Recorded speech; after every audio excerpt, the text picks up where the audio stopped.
ఎవరు సరైనటువంటి వ్యక్తి, ఎవరు అసలైనటువంటి గురువు, ఎవరి దగ్గరికి మనం వెళ్ళాలి అనేటటువంటి విషయాల్ని మనం అడిగి తెలుసుకోవాలి. మనకు తెలియకపోయినా ఆ విషయాన్ని గుర్తించేటటువంటి సామర్థ్యం మనకి లేకపోయినా కూడా కనీసం ఉన్నటువంటి వ్యక్తులనైనా మనం అడిగి తెలుసుకోవాలి. అలా మనం అడిగి తెలుసుకొని అక్కడికి వెళ్ళాలి.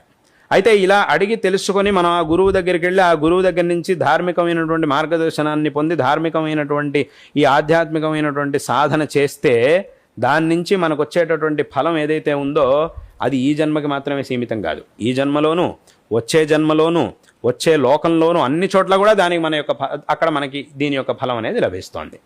అంటే అక్కడికి ఏమైంది, ఈ జన్మకి మాత్రమే పరిమితమైనటువంటి ఫలాన్నిచ్చే విద్యను అభ్యసించడానికి ఏది సరైనటువంటి స్థానం అనే దాన్ని మనం ఇంతమందిని అడిగి తెలుసుకొని ఇన్ని జాగ్రత్తలు తీసుకొని అక్కడికి వెళుతూ ఉన్నప్పుడు జన్మల్లోనూ మనకి శ్రేయస్సుని కలిగించేటటువంటి, అందులోనూ అత్యంత ఉత్కృష్టమైనటువంటి శ్రేయస్సుని కలిగించేటటువంటి ఈ ధార్మికమైన మార్గం ఏదైతే ఉందో ఈ మార్గాన్ని మనకు ఉపదేశించేటటువంటి ఒక గురువుని మనం ఎంచుకునేటప్పుడు ఇంకెంత విచారణ చేయాలి, ఎంతమందిని తెలుసుకోవాలి, ఎంత సావధానంగా ఉండాలి.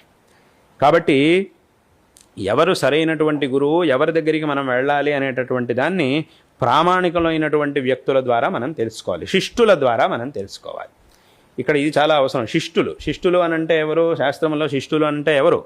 శిష్టులు అంటే ఏదో ప్రసిద్ధంగా లోకంలో ఉండేటటువంటి వ్యక్తులు అని అర్థం కాదు. శిష్టులు అని అంటే ఏదో సినిమాలు యాక్ట్ చేసేవాళ్ళు, అథవా రాజకీయ నాయకులు, అథవా ఎవరో అధికార స్థానాల్లో ఉండేవాళ్ళు, వాళ్ళు కాదు శిష్టులు అని అంటే వాళ్ళు కూడా శిష్టులని ఎప్పుడు అనిపించుకుంటారు అని అంటే శాస్త్రముల్లో. అంటే అందుకే శిష్టుల గురించి చెప్పేటప్పుడు శాస్త్రంలో వేద ప్రామాణ్య అభ్యుపగంతృత్వే సతి వేదోక్త కర్మకారిత్వం అని శిష్టుల యొక్క లక్షణాన్ని శాస్త్రంలో చెప్పారు. అంటే ఎవరైతే వేదశాస్త్రముల్ని ప్రమాణంగా, వేదశాస్త్రముల యందు ప్రామాణికమైన బుద్ధిని కలిగి ఉంటారో, ప్రామాణ్య బుద్ధిని కలిగినటువంటి వారై ఆ వేదశాస్త్రముల్లో చెప్పినటువంటి విషయాల్ని అనుష్ఠానంలో, ఆచరణలో పెట్టుకొని ఉంటారో వాళ్ళని శిష్టులు అని అంటారు.